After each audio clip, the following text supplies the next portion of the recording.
साहब, जनाब अरशद मलिक साहब। जी जनाब स्पीकर। जी जनाब, बिस्मिल्लाहिर्रहमानिर्रहीम। इसका नंबर बोल दें। जी जनाब स्पीकर, बिस्मिल्लाहिर्रहमानिर्रहीम। क्वेश्चन नंबर 1271, आंसर में भी टेकन एज रेड।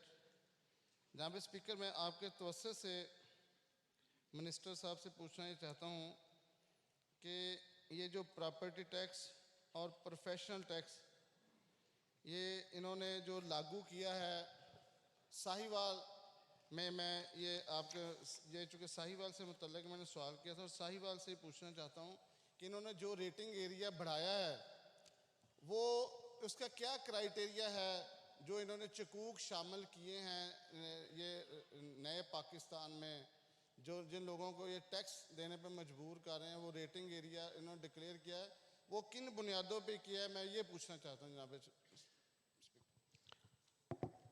जी मिनिस्टर साहब तो नहीं है, चले जी सेक्रेटरी साहब। हाँ जी,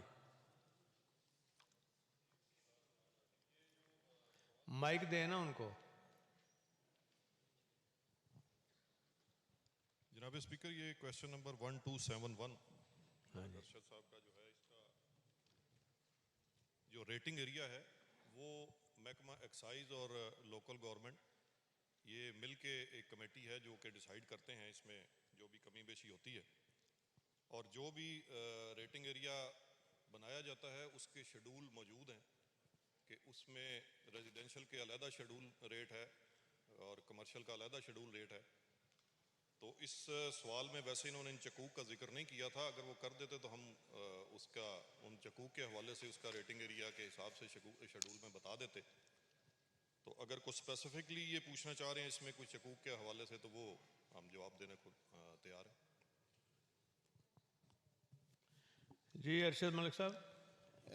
जी जनाब स्पीकर, मैं स्पेसिफिकली पूछना चाह रहा हूँ कि अभी इन्होंने जो मेरे हलके में है 89(6)R सर गांव है साहिवाल में, और 94(6)R, 89(9)L कमीर, 119(9)L, 118(9)L। जनाब स्पीकर, ये ऐसे गांव हैं जो चकूक हैं, देहात हैं जनाब स्पीकर, और इन्होंने उसे वो शामिल कर दिया है।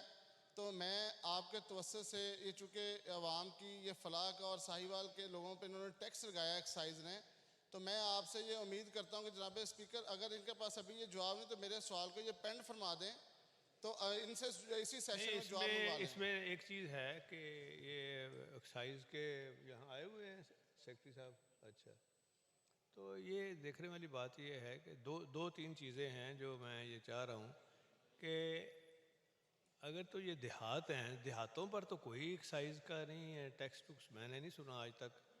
तो ये नया कोई सिस्टम बना है कि देहातों को भी टैक्स लगा देना है। आप भी माशाल्लाह चीमा साहब आपके अपना भी जी है देहात। जी जनाब स्पीकर, मैं अर्ज़ करता हूँ, इसमें कुछ देहात ऐसे होते हैं जो रेवेन्यू रिकॉर्ड में तो देहात होते हैं लेकिन शहरों के बिल्कुल वो करीब आ जाते हैं और वो तकरीबन semi commercial type residential type बन जाते हैं। जैसे कि आपको इल्म ही होगा कि सोसाइटीज़ होती हैं तो वो बनती तो देहात में हैं लेकिन शहरों के मज़ाफ़ात में होती हैं।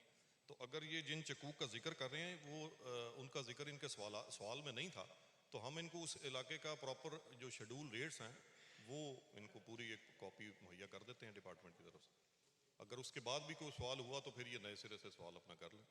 चलो फिर इसको पेंड कर लेते हैं, जनाब डिटेल ले लें, और इसको तो पेंड कर लिया ना आपके सवाल को।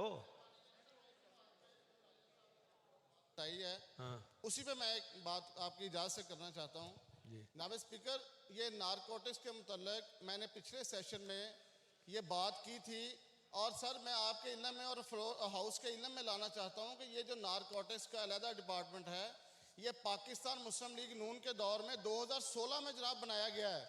और जनाब स्पीकर, मैंने जब पिछली दफ़ा सवाल किया तो मुझे उस नारकोटिक्स की सज़ा ये मिली सवाल करने की कि मुझे वो सस्पेंड किया गया जनाब स्पीकर इसी सवाल की वजह से।